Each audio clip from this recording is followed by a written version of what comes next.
भगवान नारद जी के तुरंत आगे बलि के पास बोले, बलि बोले जानता है कौन है ये? मैंने इसकी सब करतूत देख ली। बोले हाँ महाराज बामन भगवान है। बोले नहीं नहीं बलि, ये ना बावन है ना त्रेपन है। बोले जो अभी अभी जो छलिया बन करके समुद्र मंथन में सारा अमृत जिसने देवताओं को पिला दिया, पहले मोहिनी बन करके आया था, अब बोले यही बामन बन करके आ गया। बोले बलि इसको दान मत देना, 3 पल में बोले तेरे सारी भूमि नाप देगा। बलि आश्चर्यचकित हो गया, दुविधा में पड़ गया। बलि बोले, शुक्राचार्य कह रहे बोले बलि अभी कुछ भी नहीं बिगड़ा, अभी तूने संकल्प किया नहीं, बोल दे मैंने नहीं किया। लेकिन बलि ने कहा बोले गुरुदेव आज तक मेरे वंश में ऐसा नहीं हुआ, मैं अपने वंश की कीर्ति को धूमिल नहीं करूंगा। मैंने संकल्प नहीं किया लेकिन मैंने वाणी का दान कर दिया है। ब्राह्मण देवता को मैंने वाणी दे दी, मैंने तुझे भूमि दे दी तो दे दी। शुक्राचार्य ने बहुत समझाया, बोले बलि ऐसे दान की कोई प्रशंसा नहीं करता, इस दान को देकर के स्वयं भिखारी बन जाओ।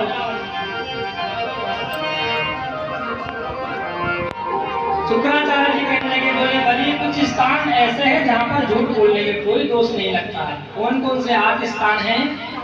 स्त्री सुनर्म विवाहे चा वृत्यर्थे प्राण संकटे द्रौ ब्राह्मणिता गो ब्राह्मणाते हिंसाया नामृतम स्याजुगुप्सितम।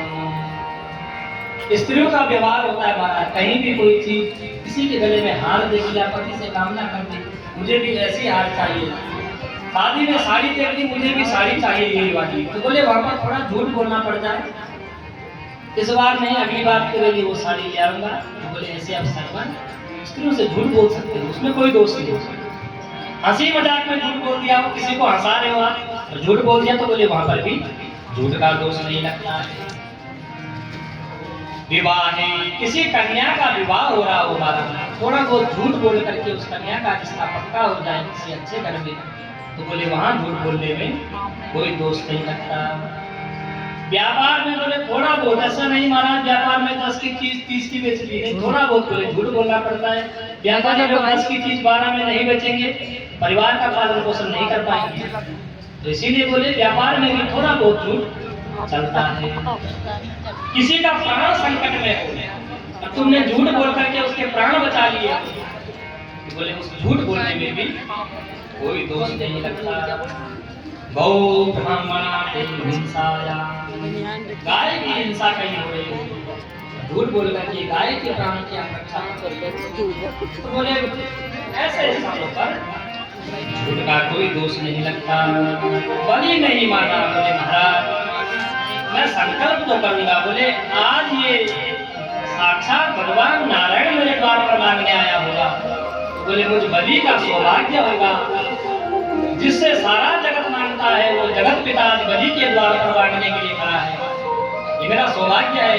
और यदि ये बामन हुआ 3 पग भूमि नाप करके चले जाएगा। बलि ने संकल्प कर दिया महाराज, संकल्प जैसे ही हुआ तुरंत बोले भगवान ने अपना विराट कर दिया।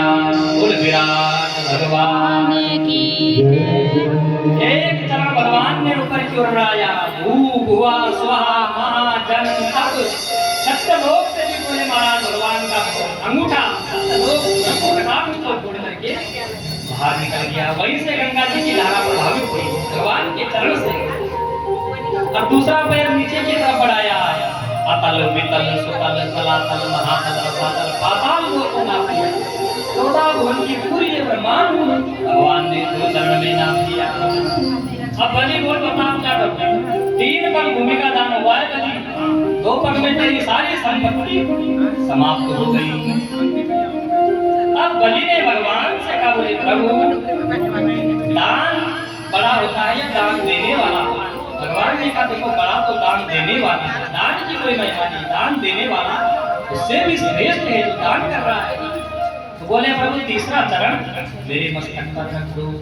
तब भगवान ने तीसरा पैर बलि के मस्तक पर रखा और बलि को भगवान ने पाताल लोक का अधिपति भी दे रखा है।